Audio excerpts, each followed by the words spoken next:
Okay, welcome back, everybody.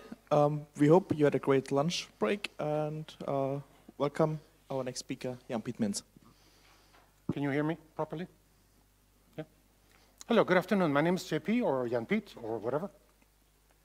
And I'm here to tell you a little bit about a protocol called MQTT. MQTT, by the way, is no longer an abbreviation.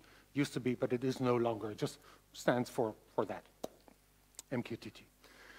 So what is MQTT? MQTT is a standard. It's been standardized at OASIS. It's a protocol, a publish-subscribe messaging transport, and we'll be looking a lot at that publish-subscribe in a moment, which was originally designed for unreliable networks, for example, mobile networks. If you think of any mobile device that you might have with you, and I'll show you in a moment an example that actually uses MQTT, these things are terribly unreliable because you run into Wi-Fi, you go into the next Wi-Fi, you go into 3G, you go into 0G, into 4G, etc. No? You're offline, etc. So MQTT is very good for that. By the way, this bottle of whatever it is, white chocolate sauce, that picture is a little bit surprising maybe, but I put that there because it's called 1883, and 1883 is the designated TCP port for MQTT. So, MQTT is a transport protocol. It can carry binary payloads of up to 256 megabytes. When I say up to 256 megabytes, I mean that, of course, but if you consider that MQTT was originally designed for the Internet of Things, little microcontrollers, then, of course, it's idiotic to think that these little microcontrollers that might have, whatever, 8 kilobyte or 8 megabyte, or no, 8 kilobyte of flash will be able to actually process 256 megs. But in theory, it would be possible. MQTT is very fast, and as I think I already said, it's lightweight, ideally suited to low bandwidth, high latency networks. And it is lightweight. By that, I mean the protocol itself is very lightweight. For example, compared to HTTP, which is a rather verbose protocol, where you have a lot of additional payload in the headers, status headers, etc. MQTT can be extremely interesting there. MQTT has built-in security, namely TLS. The artist formerly known as SSL, but please don't call it that. It hasn't been called that for 10 years. It's called TLS. MQTT supports authentication, supports ACLs, access control lists.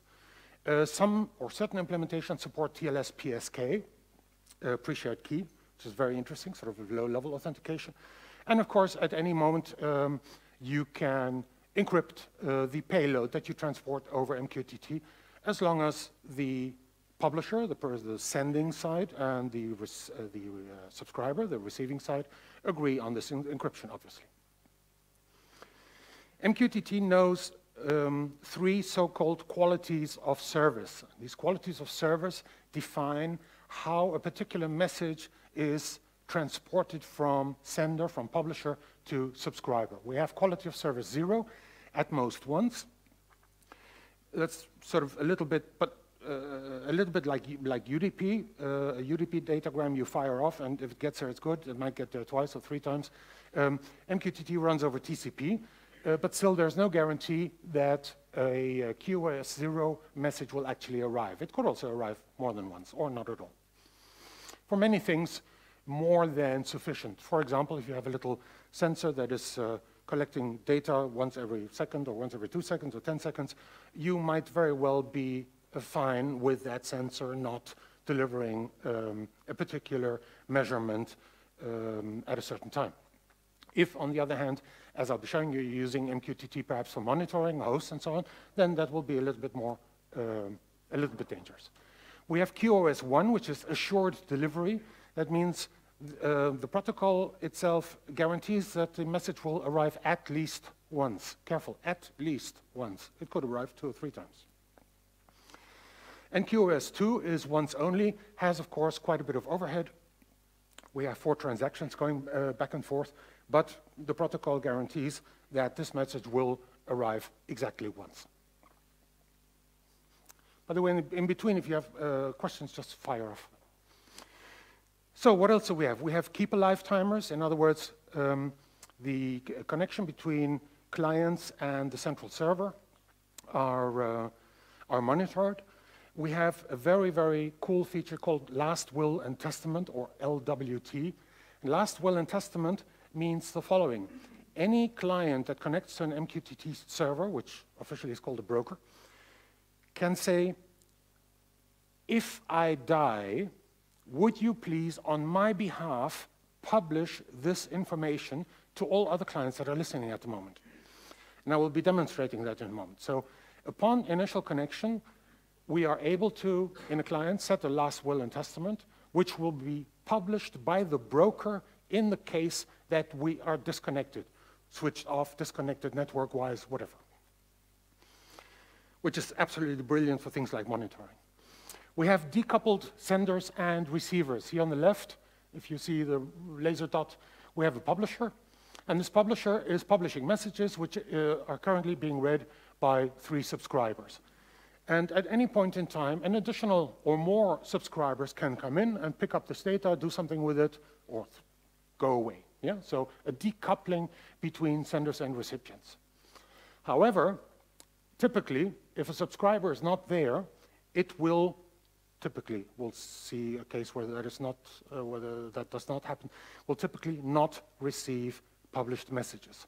The exception is if a client has a specific ID and the publisher publishes in QoS greater 0, then those messages will appear. And we have something called durable or retained messages, and that is a client that is publishing a payload on a particular address will be able to say, please, dear broker, dear server, keep this, store this message as the last known good. So any publisher can publish a retained message, and that is stored. And when a subscriber subsequently comes online, it will immediately get, when it subscribes to that particular kind of message, it will immediately get that last one retained message. Do not please confuse this with permanent storage in a kind of queue like you would see with AMQP. This is just the last message that is retained on a topic basis. Pub/sub messages in MQTT are addressed by topic names, and a topic name is a hierarchical construct which uses UTF-8 and also supports wildcards. A topic can have a length, I've forgotten, I think the new standard defines 64 kilobyte, which should be more than enough for most purposes anyway. And these are examples of a topic. So we have here temperature/room/living. That could be a topic. As well as we could have another sensor publishing at temperature/bedroom/whatever. No? And topics come and go. Topics, MQTT topics do not need to be configured. They don't need to be defined.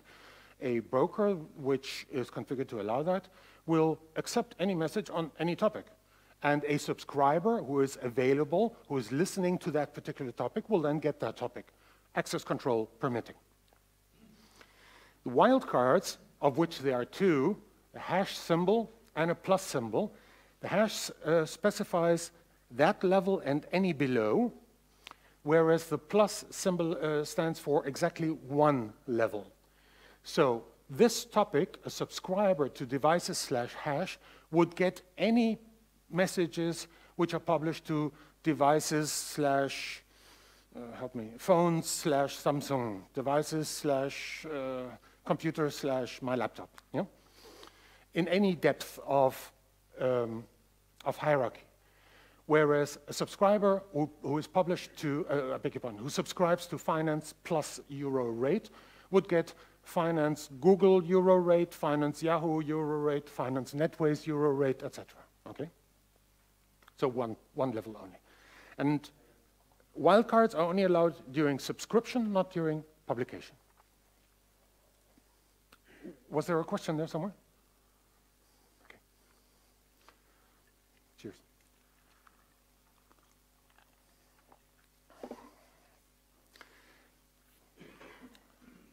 This is how I see MQTT.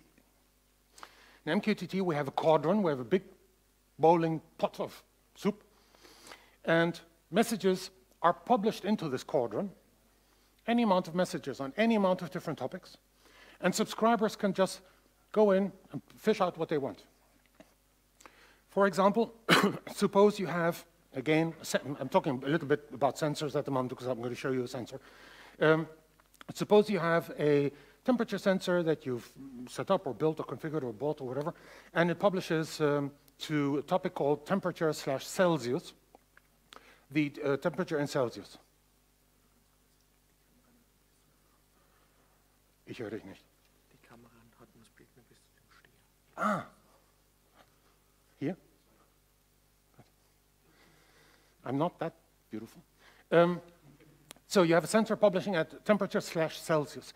Now you have a customer or you have an application that, don't know why, but wants Fahrenheit. You could very easily write a small client application which grabs into this quadrant, picks out temperature/Celsius, I need a different example, converts that to Fahrenheit and publishes back in again under the topic temperature/Fahrenheit. Okay? So any client, any application who is actually allowed to, ACL-wise, can grab into the spot, take things out, put things back in. The server component of MQTT is called a broker. And there are different kinds of brokers, I'll show you two in a moment. And this is the server part of MQTT. And the way we see it, or the way I see it, is you have a broker somewhere in your network, and you have like an MQTT message bus, and clients, subscribers, publishers, whatever, can access this bus and connect to each other via this broker. Now there are two brokers that are quite popular. First of all is a project called Mosquito. Careful, double T, no? The fly thing has just one T. This is MQTT, that's why it's called Mosquito. Was designed and is maintained by a man called Roger Light. It's written in C, it's very fast, quite lightweight. Supports ACLs, has a plugin for access control, plugin infrastructure for access control, supports TLS, supports TLS PSK, pre-shared keys, has bridging support. I'll explain in a moment what that means.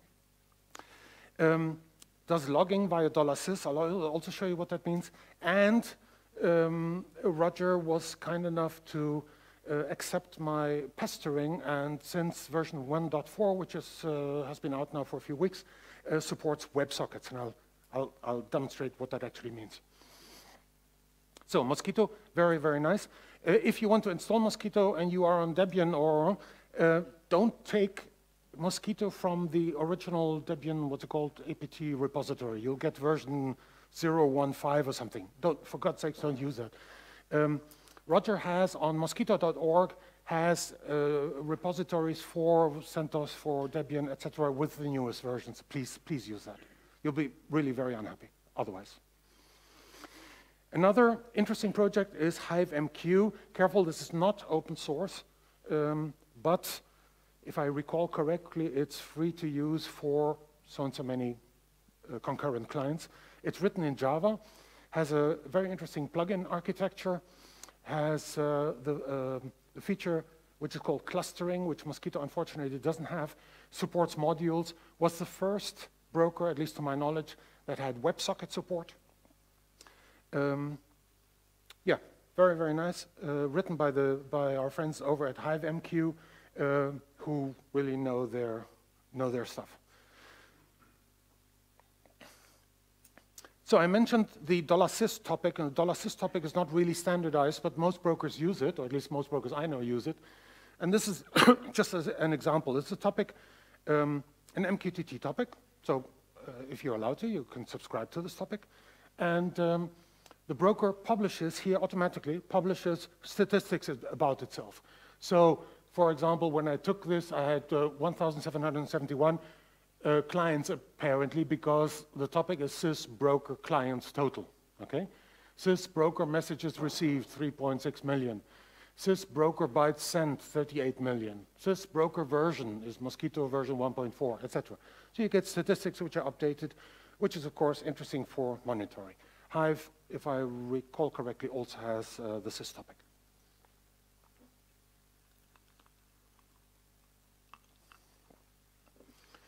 Brokers can be bridged together Bridged means sort of loosely coupled or not so loosely coupled. And so supposing we have an MQTT broker in our first data center, we have a publisher, we have a client there, which is connected to this broker.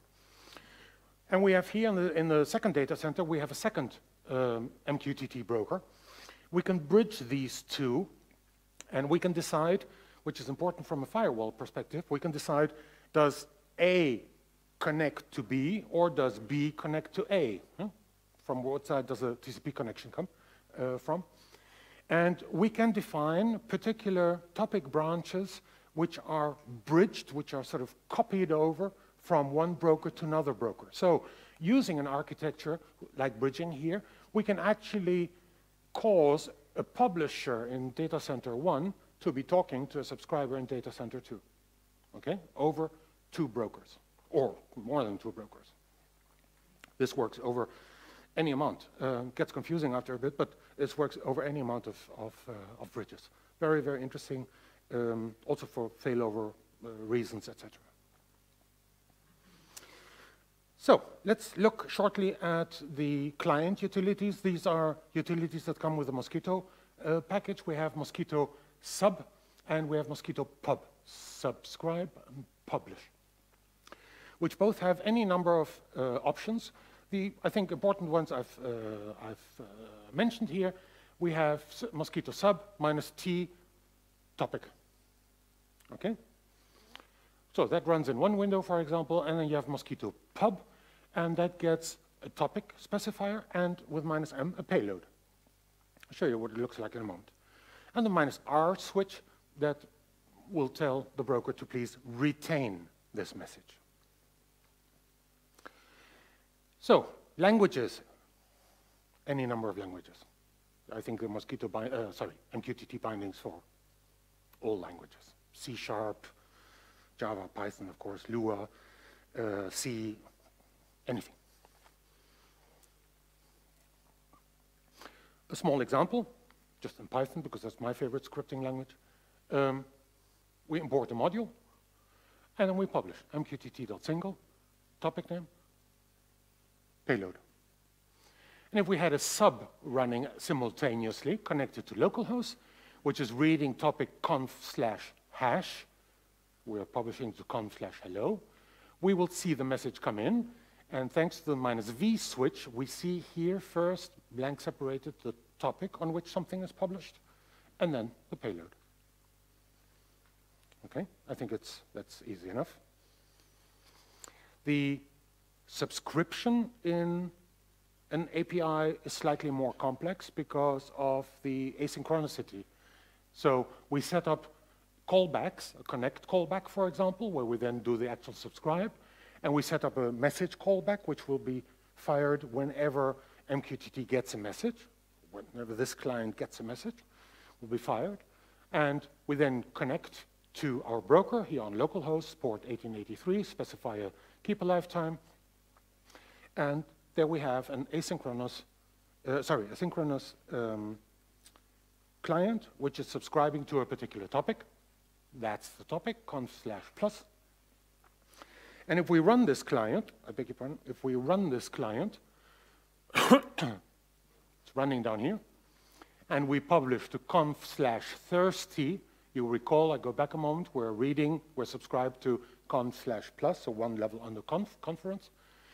We publish to conf/thirsty, beer time, then this client gets on that topic, that payload.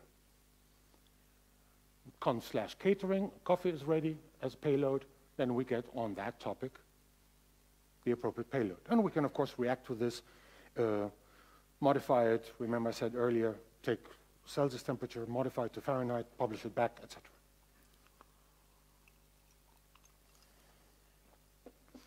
Now, MQTT is used in a large number of really practical applications. Alerting, metering, electricity metering, for example. There are a number of implementations. Flusco is one. There's a company called Remake Electric in Sweden who make professional sort of high-grade electricity metering systems which use MQTT to publish their data. Logging systems, I'll show you in a moment, Graylog, Location awareness. This, for example, is our very own OwnTracks application, and it shows, last time I went to Brighton, it shows these red pins, and these red pins were dropped by MQTT publishers, which were fired off via mobile device. Automation, a lot, lighting and controlling, host monitoring. I'll show you one example in a moment. So there are quite a number of practical solutions. IBM is or has already developed a connected car prototype. We have a vehicle that sends out information, for example, accident, sends it out via MQTT instead of using HTTP and co. No? So one practical application is a program called MQTT Warn, which we wrote because we realized, well, first of all, we realized that everybody, the first thing people do is when they learn how to use MQTT is they want to use it for alerting. And so host is down, alert, let me quickly create an MQTT to Twitter program, or let me quickly create an MQTT to Icinga, or an MQTT to mail, etc. And we saw that, and I realized that because I had done at least 10 of those myself, so we thought, how about we do this properly? And out came MQTT Warn. Now, the reason I'm showing you this is because I'm going to demonstrate it in a slightly different context. So MQTT Warn is a client written in Python, which connects to an MQTT broker and subscribes to any number of topics. And you configure for each topic branch, how you want to handle the payload. Should JSON be decoded? Is it plain text, etc., etc., etc. And these payloads, you hand over to plugins. We have, I think, at the moment, 40 plugins for mail and XBMC and Twitter and pushover and prowl and what's the Android NMA, I think it's called, no? Notify My Android, and all these kinds of services. We have a Gelf plugin. I just saw banned. We have a Gelf plugin that sends to Greylog, although that's obsolete in the meantime. We have an NSCA, NCSA, and NSCA plugin, thank you, which I'll show you in a moment, which talks to Icinga or the other thing, whatever it's called. We can store in files, you can republish via MQTT, etc. So this is sort of a general purpose Swiss Army knife kind of republisher. It subscribes to something, can modify payloads, can transform them, and pushes them out elsewhere. And I thought, well, how am I going to show you this? And so I designed a temperature sensor, thinking there are many data centers, many areas where you want to sense temperature. If temperature goes up, careful, warning. Temperature goes down too much, careful, warning. So design a temperature sensor. And for that, I chose an Arduino. Now, what you see there on the screen is lying here, okay? Arranged slightly differently, but the same components. And I thought, if temperature sensor, how on earth am I going to demonstrate that? That temperature rises and temperature goes down. I don't want to sort of breathe onto it or light up a cigarette lighter. So instead of the actual sensing being temperature, I use a potentiometer. And with that, I can very quickly up and down the temperature. So we have here this Arduino clone, which is connected via Ethernet to a little router there. Excuse me. That thing on the top is just a power supply because I frizzled out the power supply here. And we have here a buzzer and an LED. Okay?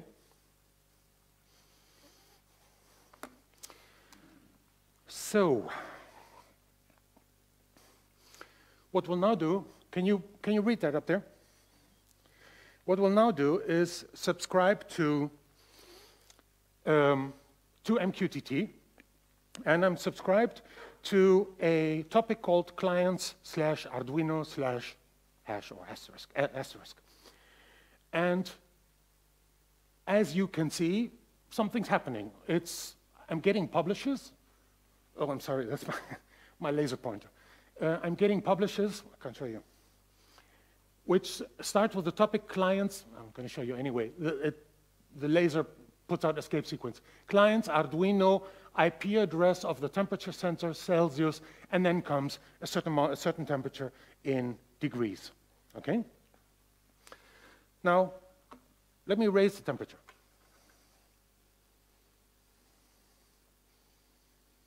And I will do it quickly. This is a microcontroller, $15 microcontroller, talking MQTT to a Mosquito broker. I am not able to flood the connection, okay? Right, so we have a microcontroller which is transmitting once every, can't remember, 5 seconds, it's transmitting a temperature measurement.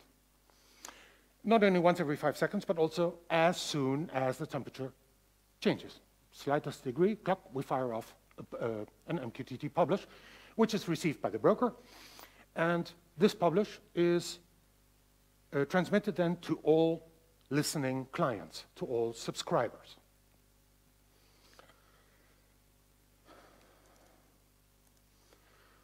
One subscriber is this web page. Now, this web page, pardon the design, it's not my specialty. Huh? This web page has a number of things on it.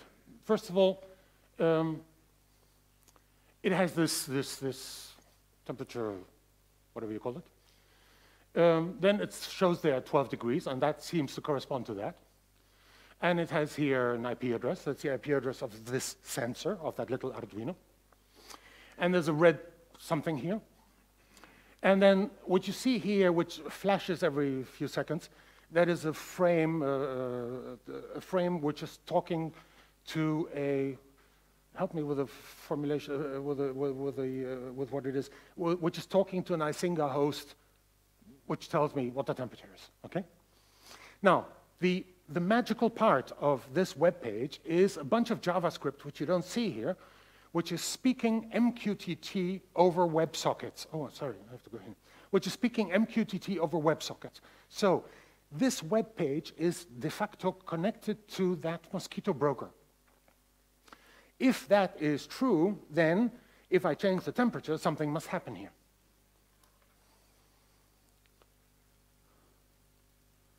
Right? So you see, I am also here. And look at it, no? That thing on the left, the dial changes, the thing on the top changes, the little width thing in the middle changes. I copy-pasted everything I could find into this page. It's cool, no? So I change the temperature sensor and zack. Yeah, you laugh. Okay. Now, there's this red thing, this red button. I'm going to click that. I was going to click with my laser pointer, but I'm not able to. Let me click that. Did you hear it? Right. And you didn't see it because it's lying on the desk here. Can you see that? Yeah? Anyway, it lights up, okay? Believe me, please.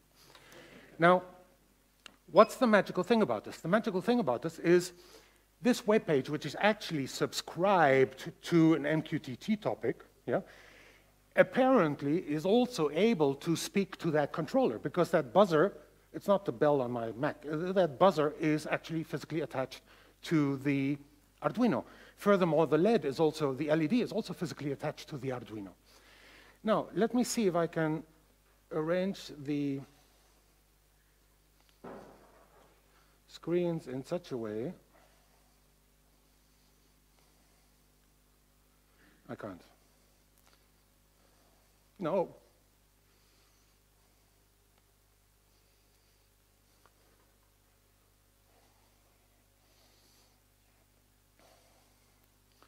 Now, let me show you what happens when I press that red thing. And I'm going to abort this here for a second. So I pressed that little red knob on the top, and that caused an MQTT publish over WebSocket to the MQTT broker, which in turn sent it out to the client. Well, to any subscribing client. And what actually happened is, I'm a bit afraid of touching my LED. Can you, if you look at the first publish on the top there, you will see I hope you can read it, you will see that a new publish was sent out to client/Arduino/LED/command with payload 1. So I'm sending out to anybody who's listening please turn on LED. The microcontroller does that, but has it actually done that? We want feedback. So what actually happens up there is the microcontroller switches on the LED and then reports back on a different topic, otherwise you quickly get a loop, reports back on a different topic, LED on. The web page on the right receives that MQTT publish, LED on, yeah, that one there, and changes the color of the button.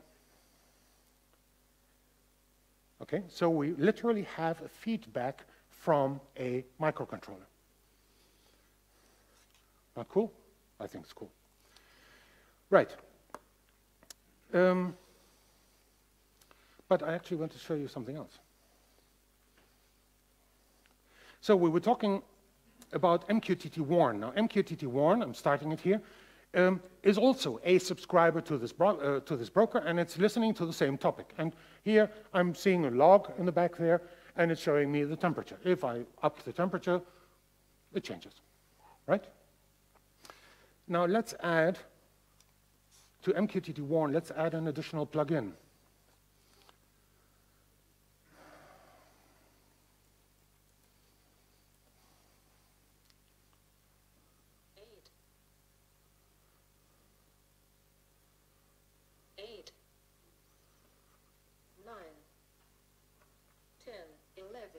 Okay, it's just a voice plugin, right?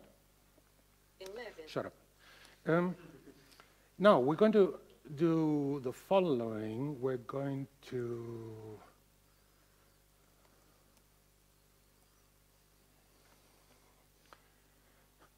send MQTT warn is now doing the following. It is, again, subscribing to this topic, receives the payload, and sends the payload off here to the log. And second of all, to Icinga over the NSCA plugin. Now, this is a bit slow. That's because of NSCA. It has nothing to do with Icinga or an MQTT. So I'm going to quickly up the temperature. And it'll take a while. You see here now suddenly it's very slowly pushing it forward. The reason is this communication with NSCA, via NSCA is a bit slow. But we ought to be seeing, I hope it works, we ought to be seeing here on the bottom right status information that Icinga is showing us that the temperature is changing. I said we ought to, no?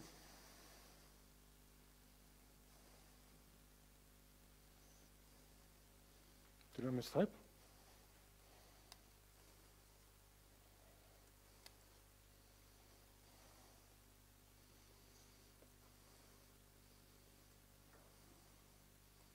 Yeah, we ought to.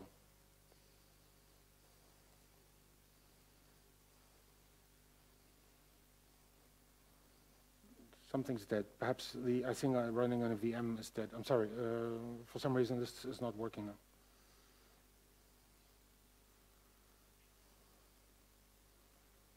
Come on.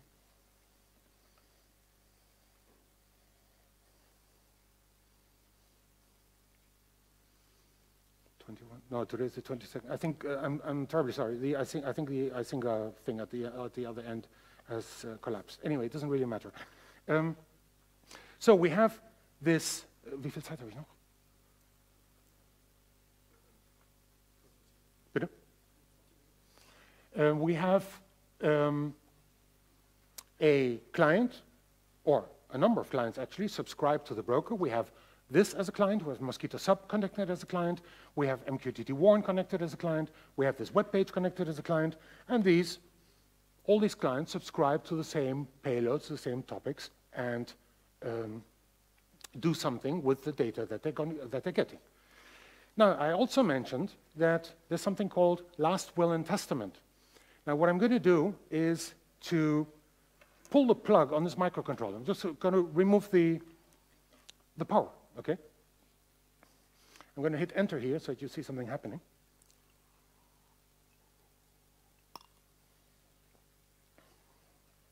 I'm sorry about that Nagios demo, Icinga demo. I'll check in a moment. I don't want to hold it up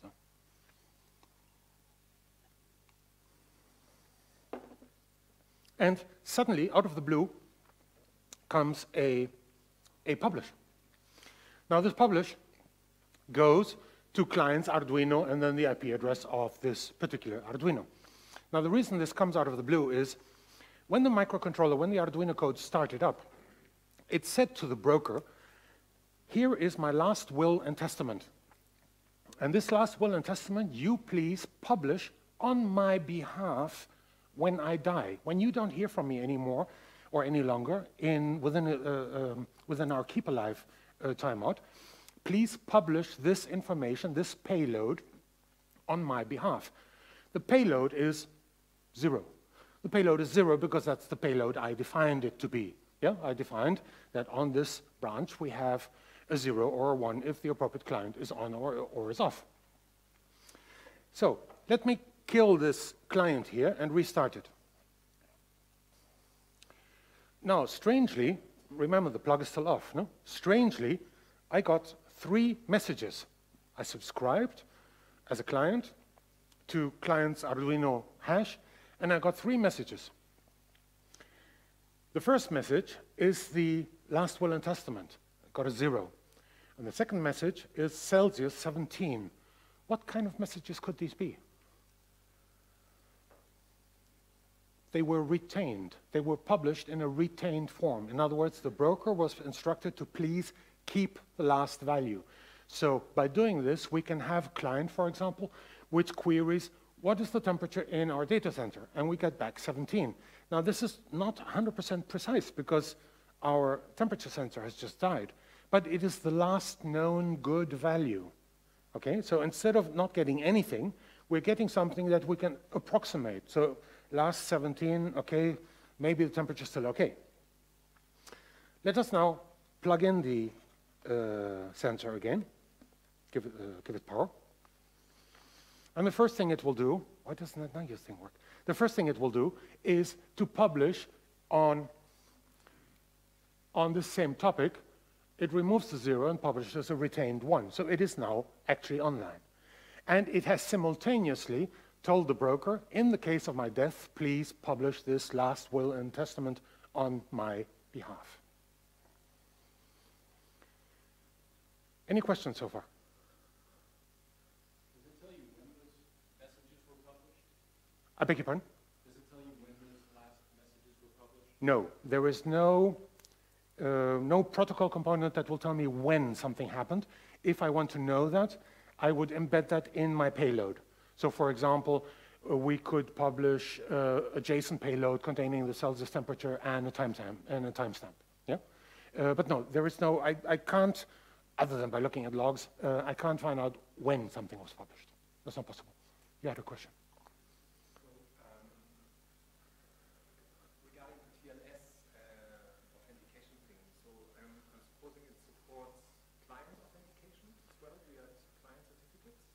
It depends on the broker. Mosquito, yes, supports client TLS client certificate authentication. Also like hook this up with like the ACL stuff, that depending on the certificate you can read various topics? Oh yes, of course, but careful, once again, broker specific.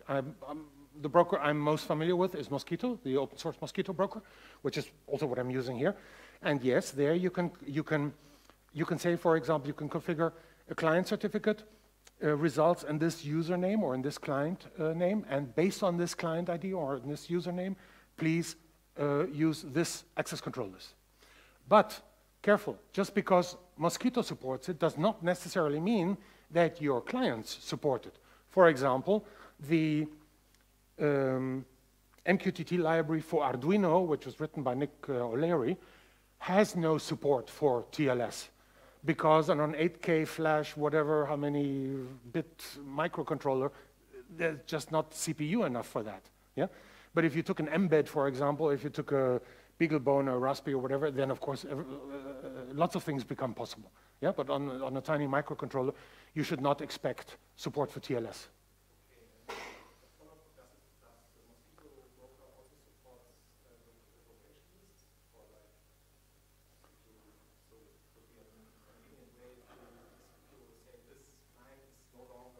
I'm not sure. I'm not sure. I will check later on. come to me and I'll check. I'm not 100% sure. It ought to, yes, because it's the underlying OpenSSL library. I'm not 100% sure. I have to check.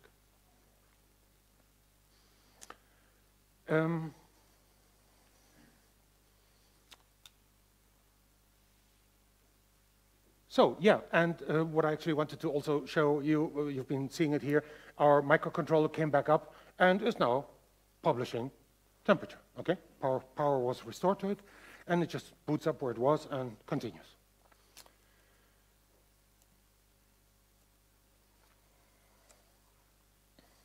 So back to the slide. This is what we have, just sort of as a reminder. This is what we have. It irks me, and that's why I'm a little bit unconcentrated. It irks me that that Icinga demo didn't work, because it always works. But that's left. So this is the all good situation. We had a temperature and so on. And remember, please, this area above here is connected via WebSockets to the MQTT broker. So it's literally speaking over MQTT. It's speaking to a broker. It's speaking MQTT. And this part at the bottom should have been contacted via NSCA. So the way it works is we have, as I mentioned already, we have our little microcontroller on the left, which is talking MQTT to our broker. This web application is also talking MQTT to the broker over a WebSocket connection. And we had MQTT warn, which is also connected via an MQTT subscribe to the broker and was receiving payloads, which it ought to have pushed over to Icinga or Nagios. It pushed them over to whatever her name is, Victoria, who was talking here to us. And it does all sorts of other things too. But in this particular case, my virtual machine must have died. So in the case of not good, this is what you should have seen. Yeah, in the case of not good, we have critical. And then we saw, I think I didn't point it out, but we saw, or you should have seen, the IP address here on the top turned red, which is, of course, facilitated by this last will and testament that a client publishes. And we can query that. We can subscribe to those last will and testaments, and then react, yeah? Alert somebody, restart something, restart the service, etc. And this is why one of the main reasons, apart from all the lightweight business of MQTT, one of the main reasons why I say it's excellent for monitoring, because we are informed very, very quickly that, for example, the machine has died. And as a result of this critical, something I can't show you in this environment, but as a result of this critical, an MQTT publish was fired off by Icinga, or would have been fired off by Icinga. So not an email, but an MQTT publish, which is again picked up by, for example, a subscriber like MQTT warn, and that results in a pushover notification, which has to be confirmed here. This is pushover, and we see critical Arduino temperature via MQTT, so on and so forth, critical temperature 31 degrees Celsius. Yeah? And we could send it off by email, etc., etc., etc. So basically, using this MQTT bus, this MQTT broker, we can have different clients reacting to something. Instead of configuring an email plugin or a Twitter plugin or whatever notification plugin in your monitoring system, you would configure something a little bit more generic, like example an MQTT bus, push it all out, and you can have at any time different clients listening to that, reacting to it, and handling, for example, things like notifications quite dynamically.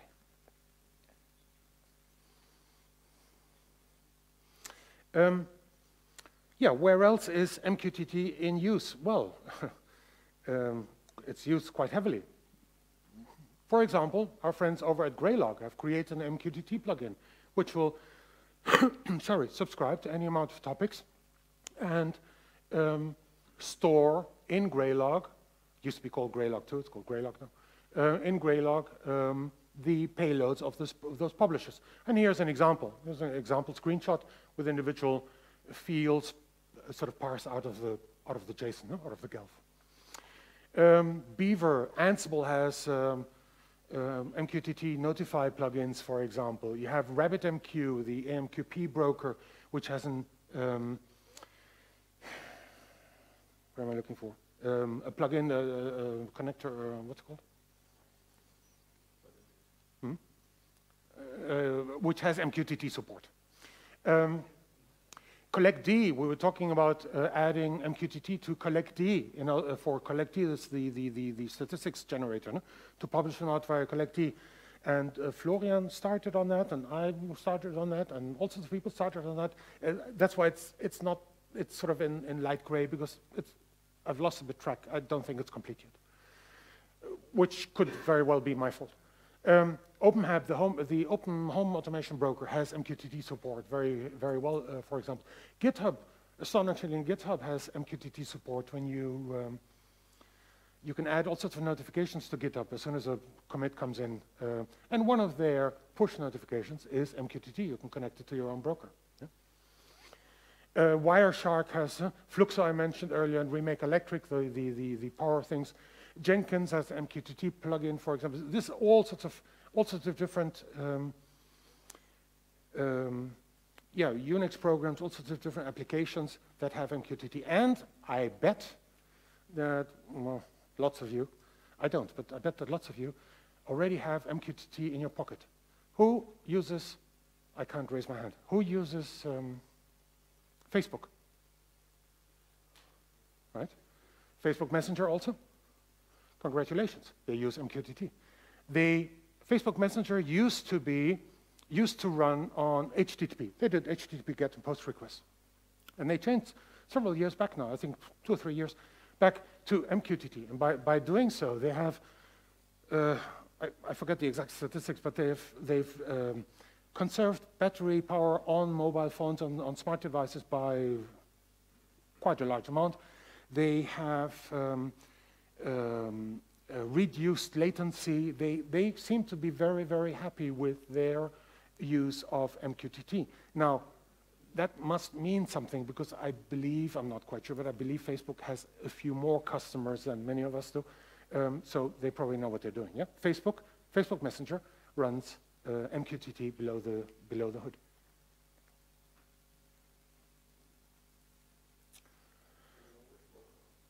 I beg your pardon?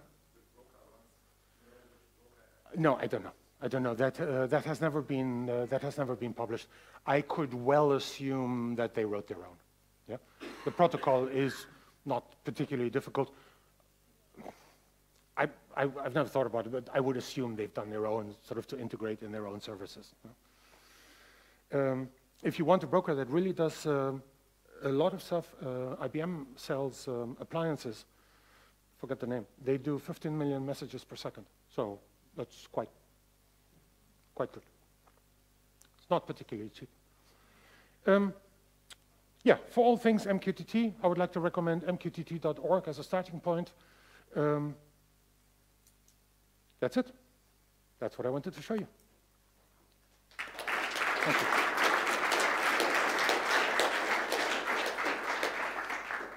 Do we have time for questions? Yes. Are there any questions? Yeah, Bernd. For WebSockets, do you need a special library for JavaScript, or can you just publish and subscribe messages? You need a library for JavaScript. There is an Eclipse project called PAHO. And the PAHO Eclipse project has, for example, I think the reference implementation for Java. It's probably what you guys took for Greylog. I'm not quite sure, though, because I don't know anything about Java. They have the reference implementation of the JavaScript MQTT library, which is very good. It absolutely sucks that they refuse to call a topic, but that they call it a destination name. If you can live with that, then it's very good. I've never broken it, and we have in a different project, in the OwnTracks project, we have quite a lot of WebSocket things, and it's just unbreakable. Yeah, so PAHO JavaScript library. It's a single .js, which you just copy into your own thing, and then that's it. Yeah. The code for this I've got on GitHub. I can show you where it is. It's relatively simple. Okay. I think you had a question. Yeah. Can a client be connected to two or more brokers just by means of high availability? As many as you like. As many as you like, if your client has the resources for doing that. Yeah. Yeah, always remember, I have to say that because I just showed you a microcontroller. Yes, but even a little Arduino can connect to 2 or 3 brokers. Yeah, there is no limitation, yeah? No protocol limitation. Yeah, but so if my broker dies, the bus is dead. If your broker dies, the bus is dead. Yeah, that is so correct. How can I make it high available? Can I Well, in the case of Mosquito, for example, you will need something like a load balancer in front of it. In the case, if you're using something like HiveMQ or Message Site, that's the IBM appliance. If you're using something like HiveMQ or a commercial thing like Message Site, which is an appliance, they have clustering support in it. So HiveMQ, for example, you talk to one address, and in the back, they balance for you. Yeah? Okay, so there's nothing in the standard? No. No. Mosquito currently has no high availability. If Mosquito dies, then first of all, congratulations for having managed to kill it. But second of all, if it dies, yeah, it goes away and all your clients are out in the cold. Yeah? So you would, in any case, have to load balance it somehow to avoid that. Okay? Would it be enough to have 2 Mosquitoes bridged and then subscribe your clients to both of them? That would be a possibility, certainly. Certainly, but that is not necessarily what people mean when they think high availability. Okay, but yeah, that would be possible. Yeah. As far as I could see, I'm not able to, or I will not see the source of the message, so I have to put it into the payload. Correct. And I'm free to define the format of the payload, so I can put in JSON or binary or anything. Whatever you like. We transport things like JSON. We do a lot of JSON in OnTracks. We've transported message pack. It's 250, up to 256 meg binary safe. So the payload is up to you. And what, of course, is often possible is that you hide, well, not hide because they're visible, but that you encode things like source addresses or client IDs into a topic. That is also possible. Yeah? But otherwise, yeah, the payload, you're free to do whatever you like. And I've put pictures in it. No problem whatsoever. There was somebody else there. Yeah. Say again. It's possible to send reliably a message? Yes, quality of service too. Okay. So if there's a network outage, does it mean that there's a message queue or something to return? No, there is no queue. When a client, careful, I'm saying a client, I'm not saying that microcontroller. The code for the microcontroller for the Arduino currently does not support QoS2. When a client publishes QoS2, this TCP connection can go away and come back. And the MQTT as a protocol guarantees delivery exactly once, okay? That is no problem. Of course, if the client publishes a message on quality of service 2, and at that instant dies, or at that instant the broker dies, well, then there can't be any guarantee. Yeah? If the power fails in the whole data center, then it's off, then it's gone. Yeah? But other than that, we have, and I swear we have a lot of experience. Other than that, for example, in iOS, big problem, because if you know iOS, applications that are running in the background are killed away after 5,000 seconds. Other than that, we can send QoS2 publishers from an iOS application that's going from Wi-Fi into 2G, and we guarantee, well, not we, MQTT does that, we know that the message really appears at the target broker exactly once. Yeah? So that really, really, really works. Yeah? Even if you've gone through areas of zero coverage. That example, this here.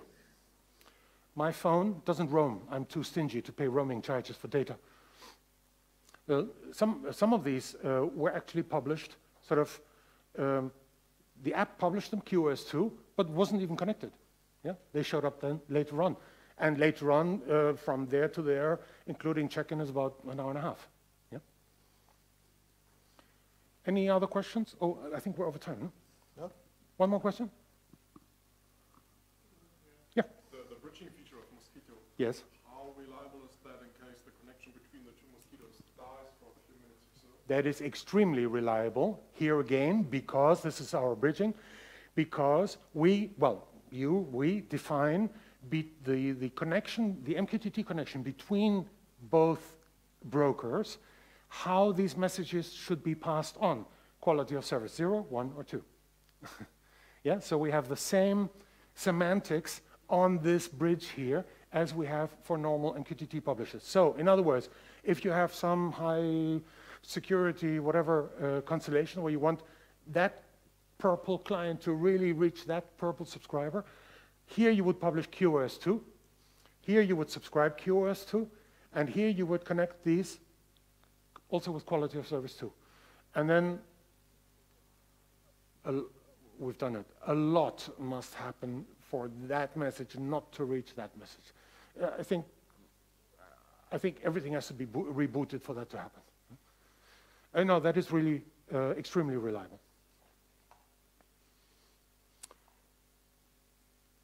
Thank you very much.